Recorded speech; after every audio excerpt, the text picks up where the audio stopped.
Good day and thank you for joining us on BeeTv News Updates at 3. I am Librit Manjoana. Now the news in details. The Nigerian Navy has reaffirmed its commitment to developing strategies to combat security threats such as maritime piracy, insurgency and other criminal activities along the nation's waterways. The Chief of the Naval Staff, Vice Admiral E.D. Abbas, made this known during an operational visit to the newly established headquarters of the Special Operations Command in Makurdi. The report. The Chief of Naval Staff, Vice Admiral E.D. Abbas, has received at the flight line of the Tactical Air Command in Makurdi by the Borno State Deputy Governor Sam Ode, along with heads of various security formations. The Naval Chief had proceeded to the headquarters of the Special Operations Command, where he was briefed on the status of ongoing work and conducted on-the-spot assessment of progress. Vice Admiral Abbas reaffirmed the Nigerian Navy's commitment to collaborating with other security agencies and stakeholders in addressing security challenges across the country. This is our newest command and is a very critical and strategic command that I feel should be up and running by now. Though it's young, but it's very critical to our operations. So that's why I chose to come here first.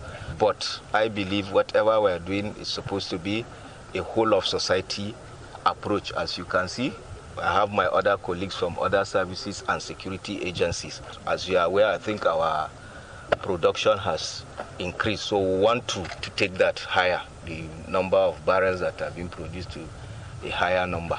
And I think with the use of this technology, we can achieve that. The Benue State, the economic development in the region.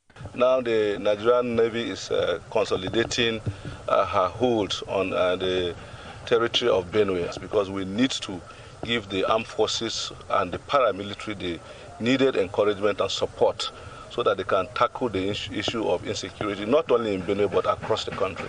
The visit to Makurdi marks the Chief of Naval Staff's first operational tour to a naval base in the country since his appointment. Favor Kolawole reporting for BeeTv News.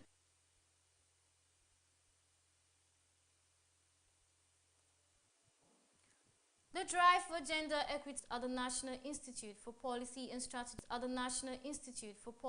Strategic Studies (NIPSS) in Kuru, Plateau State.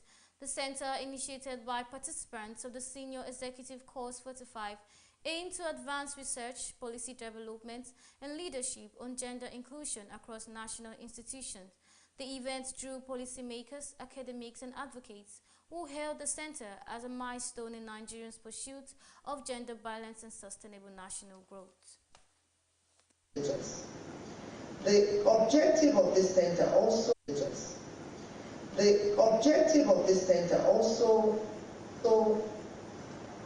is also in line with Nigeria's obligations under the National Gender Policy 2006 and the global frameworks to which we subscribe, particularly the Sustainable Development Goals, SDG 5 and SDG 16. An honor and a joy to welcome the First Lady of the Federal Republic here to Plateau State. I agree with all the speakers who have spoken before me that NIPS could not have made a better choice.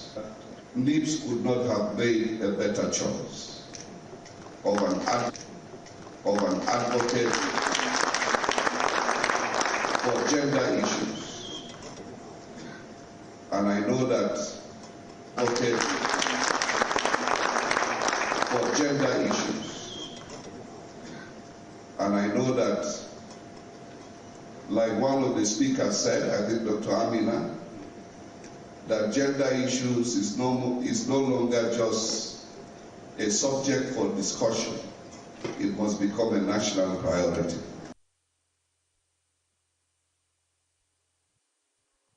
In Zamfara State, the federal government has reaffirmed its commitment to reforming the Nigerian police force through the upgrading of facilities and modernization of equipment.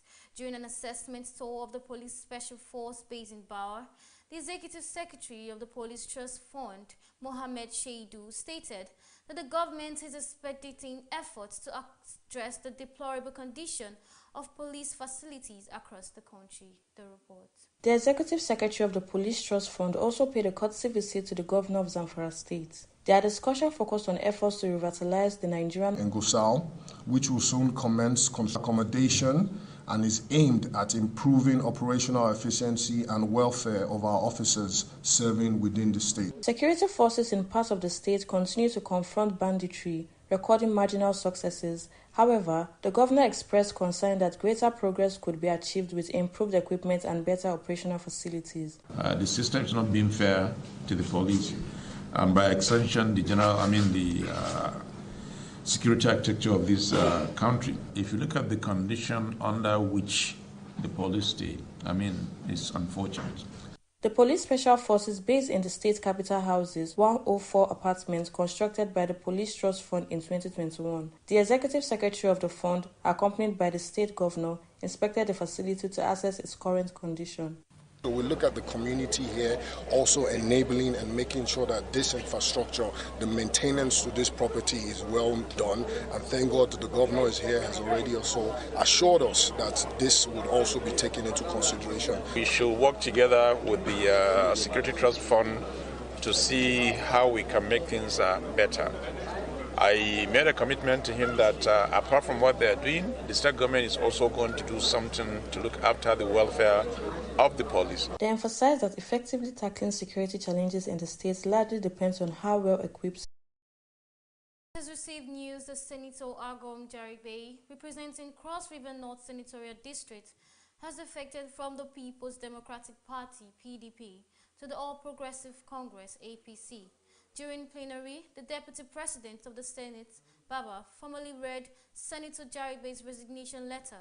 In it, the lawmakers cited deep-seated internal divisions within the PDP as his reason for leaving. He added that he is joining the APC because it provides a more stable and progressive platform to serve his constituents. The party does not move to my constituency to do anything. Whether PDP or APC, it depends on who represents a particular constituency or senatorial district. So it has to do with the willingness to deliver the dividends of democracy to your people. So it is immaterial and inconsequential to my people which party I belong to. But as it stands today, my movement to the ruling party will even open more doors of opportunities to our people. So that is not a problem.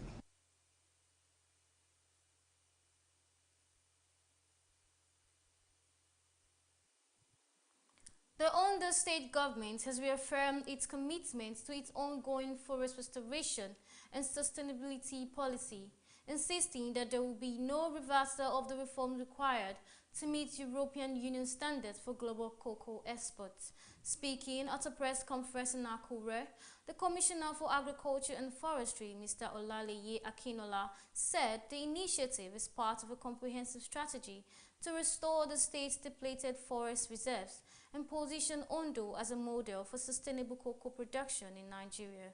He explained that only individuals currently operating within the forest reserves are required to pay prescribed levies, describing the measure as a way to help them preserve their livelihoods. He also clarifying that those who meet stipulated conditions will continue to have unrestricted access.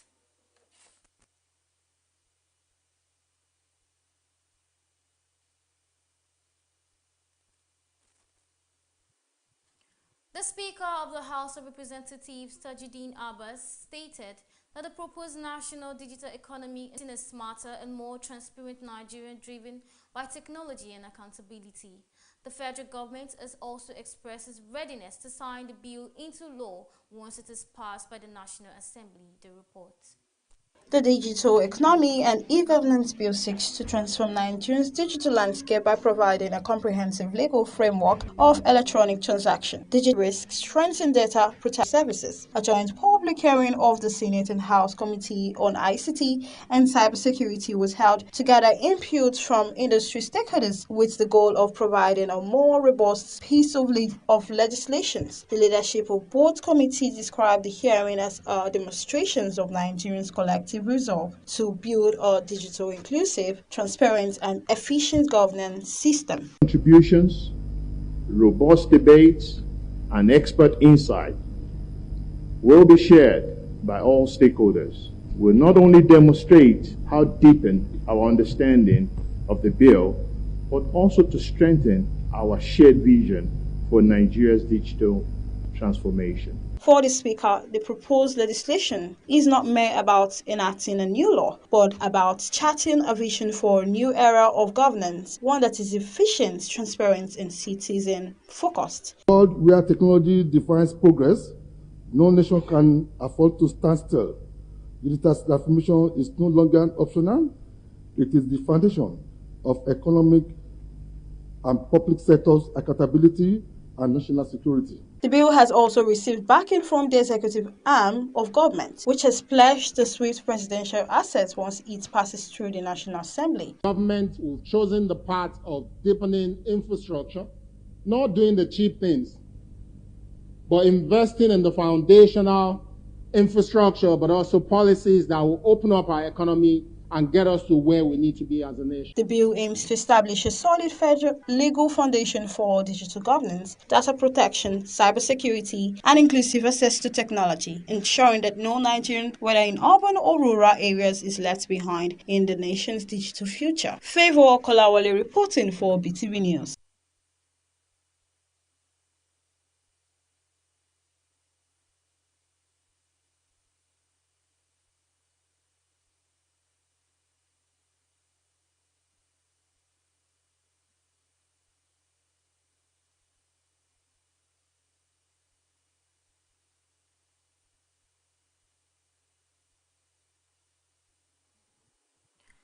The governors of the ruling All Progressive Congress are in Minna, the Niger state capital, for the Progressive Governors meeting.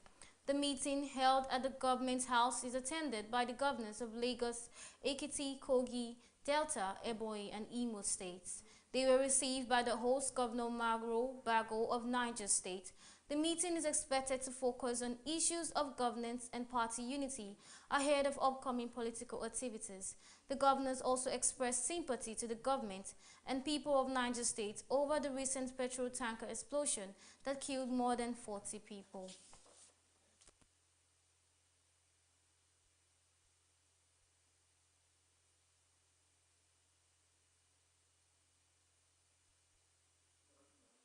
You're still watching BeeTv News Updates while we go on a short break. To stay with us. The heartbeat of culture, fashion, music, and entertainment is about to take over Benin City as we gear up for the Edo Carnival 2025 from December 21st to 27th. Garrick Memorial on Ekenwa Road will come alive with 7 days of extraordinary excitement. From dazzling parades, live music, and cultural displays to seminar, a beauty pageant, Miss Edo Carnival 2025, fashion shows, and so much more. Get ready to witness the pride of Edo, the spirit of our people, and the biggest celebration of culture this December. This project is proudly brought to you by Peak Rendezvous Entertainment Global Limited and supported by Edo State Government. Edo State, it is time to celebrate 365 days of progressive leadership, visible progress, and practical governance. The Edo State government cordially invites you to the one-year anniversary celebration of His Excellency Senator Monday Okpebolo, Governor of Edo State. Theme: 365 days rebuilding a new Edo. Date: 12th of November 2025. Time: 10 a.m. Venue: Victor Owaifo Creative Hub, Airport Road, Benin City. Join us in celebrating 365 days of positive impact 365 days of progressive leadership, 365 days of remarkable milestones, and 365 days of the Shine Agenda, where policies have become practical, visible results, all driven by the visionary leadership of a man whose courage, dedication, and unwavering commitment is rebuilding Edo brick by brick. And this is just the beginning. A new Edo has risen. Signed, Edo State Government. It's been 1 year of purposeful leadership, 1 year of people-centered governance, 1 year of progress under His Excellency Senator Monday Okpebholo, Governor of Edo State. From the reconstruction of major roads across Benin City and rural communities of Edo to massive recruitment of teachers and revitalization of public schools, from improved healthcare facilities to the empowerment of youths, traders, and farmers through grants and skill acquisition schemes, Edo is truly on the rise. Okpebholo has brought stability, restored public confidence, and strengthened collaboration for good governance. As proud Edo sons and daughters, we celebrate a year of growth, unity, and progress for all. 1 year of vision, 1 year of purpose, and 1 year of greater Edo.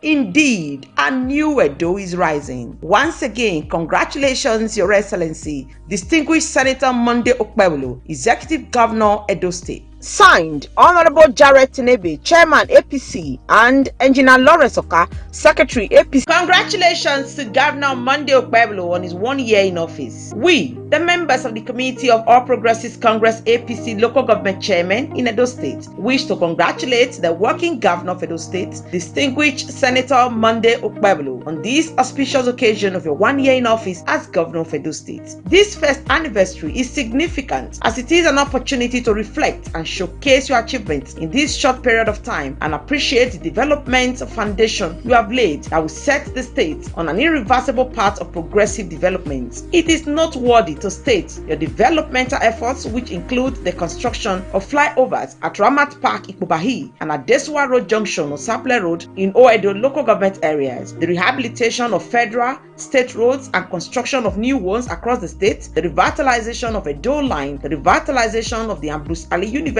Ekpoma with the increase in the monthly subvention from 41 million naira to 500 million naira since November 2024, the constitution of the Governing Council, appointment of Vice Chancellor, Deputy Vice Chancellor, Registrar, and other principal officers of the university, and the reinstatement of wrongfully disengaged staff of Ambrose Ali University Ekpoma, the accreditation of the School of Medicine, the clearing of the backlog of medical students awaiting graduation over the years in the university are worth celebrating. Your other achievements which stand your administration at in the last 1 year are the employment of 5,000 teachers who were over the years used as casual staff by the previous administration, the payment of salaries of judicial staff withheld for embarking on strike, the payment of staff of College of Education Ikiadolo and College of Agriculture Igworiaki that were illegally seized by the previous administration, and above all, the restoration of the honor, respect, and dignity of the Benin monarchy, the pride of Edo people that was on the verge of being debased by the previous administration. Your Excellency, sir, as we join you in celebrating these achievements on your first anniversary as governor, we wish to once again reiterate our continued and unalloyed support to your unbendable commitment to bringing development and economic empowerment to the doorsteps of every Edo person as a new Edo is rising. Once again, congratulations and many happy returns of the day. This message is signed by Elder Gode E.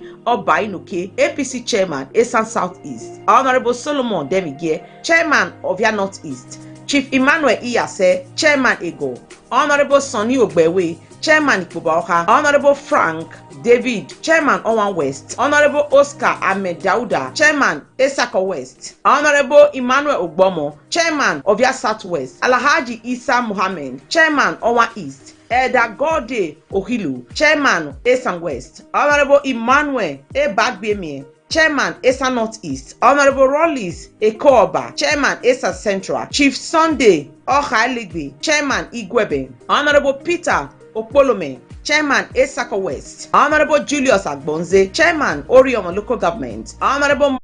Welcome back. Now to the global news. The U.S. naval strike force centered around the world's largest warship. The USS Gerald R. Ford arrived in the Caribbean. The U.S. Navy has confirmed.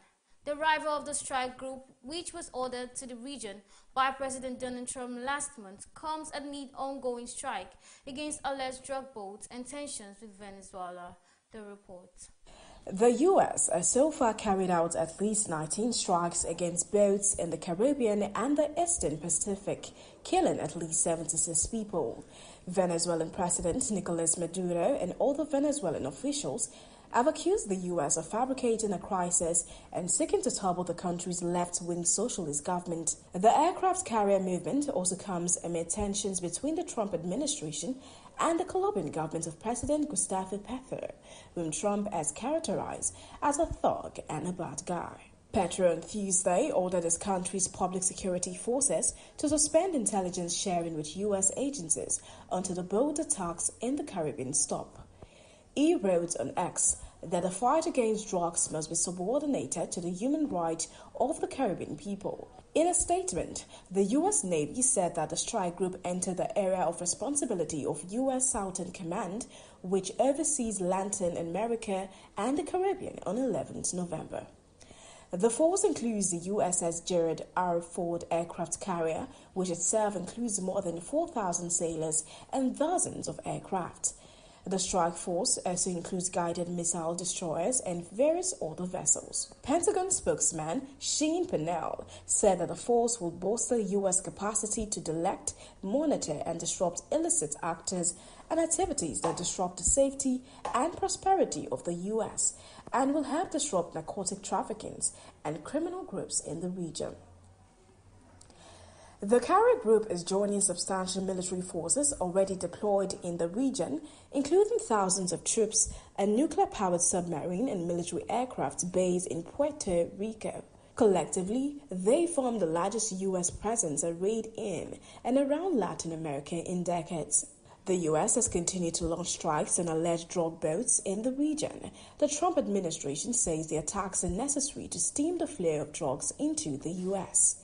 Earlier this week, the U.S. announced it has conducted 2 additional strikes in the Pacific, killing 6 people. In addition to fueling tensions with the government of Colombia and Venezuela, the strikes have led to concerns from some observers about violations of human rights and due process. Colombia's Petro has also faced criticism as well as U.S. sanctions over its reluctant response to drug trafficking groups.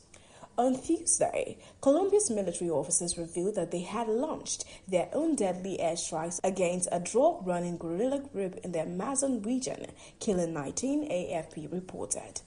Earlier in November, Trump downplayed suggestions he was planning to topple the Venezuelan government or start a war. From the global scene, I am Soher Osemege, reporting for BeeTv News. And on business news, the Peering Advocacy and Advancement Center in Africa, PACA, has called on the federal government to suspend the planned 15% import tariff on petrol and diesel, warning that the policy could raise pump prices and worsen economic hardship. Let's join BeeTv News' Soher Osemege for more details.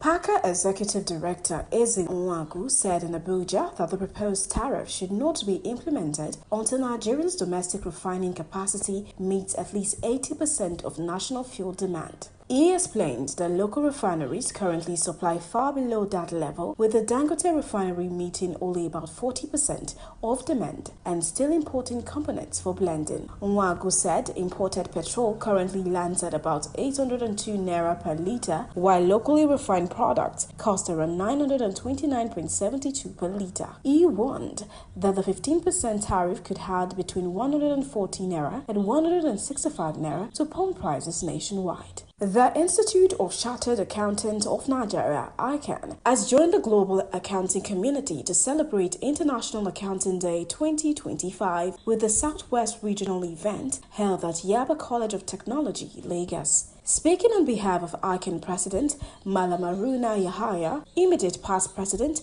Chief DCS Alaribe commended over 5 million accountants worldwide and ICANN 67,000 members for their professionalism and integrity, which he said continue to uphold financial stability and public trust in Nigeria's economy. The Dean of the School of Management and Business Studies, Dr. Fadipe Adeniyi Olubumi, said about 80% of lecturers in the college's accountancy department are ICANN fellows, ensuring alignment with global standards and digital transformation in accounting education. He disclosed that 2 Yabatech students have already qualified as ICANN members, describing it as proof of the institution's academic excellence.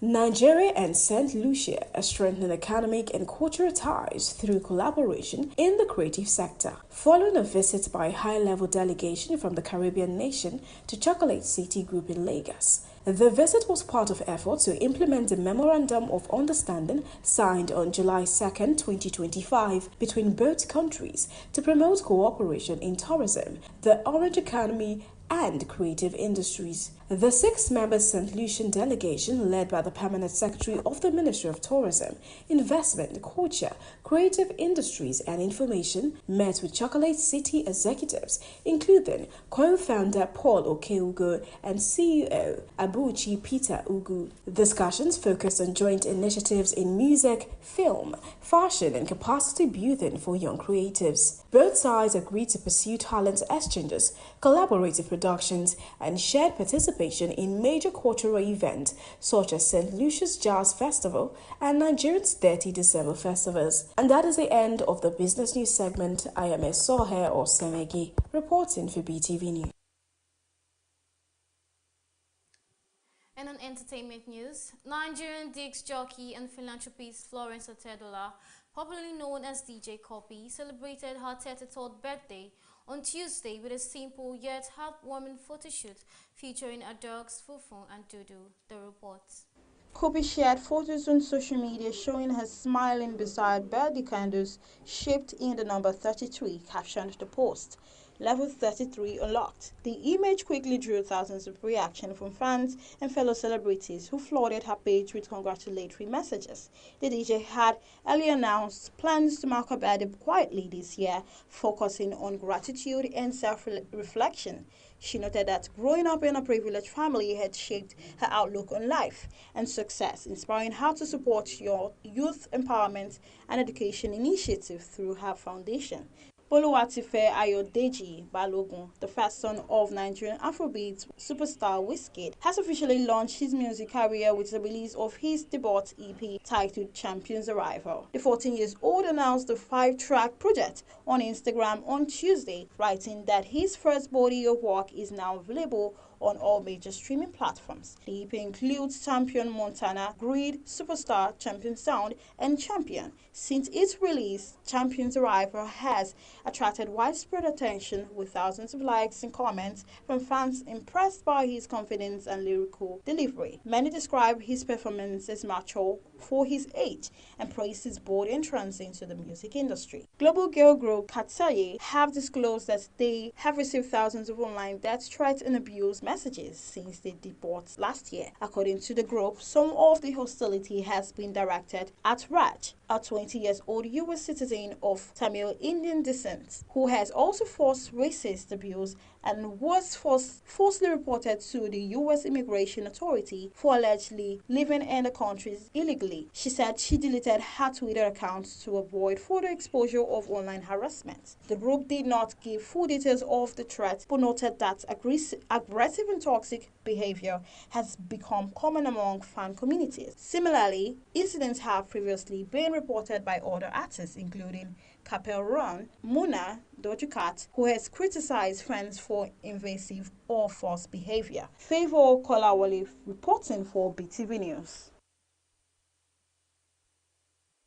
And lastly, on sports news, Alex Iwobi says Nigeria's efforts to reach the 2026 FIFA World Cup have been resurrected from the dead, following an ominously poor start that saw the Super Eagles take just 3 points from their first 4 qualifiers. BeeTv News Best Orator has details.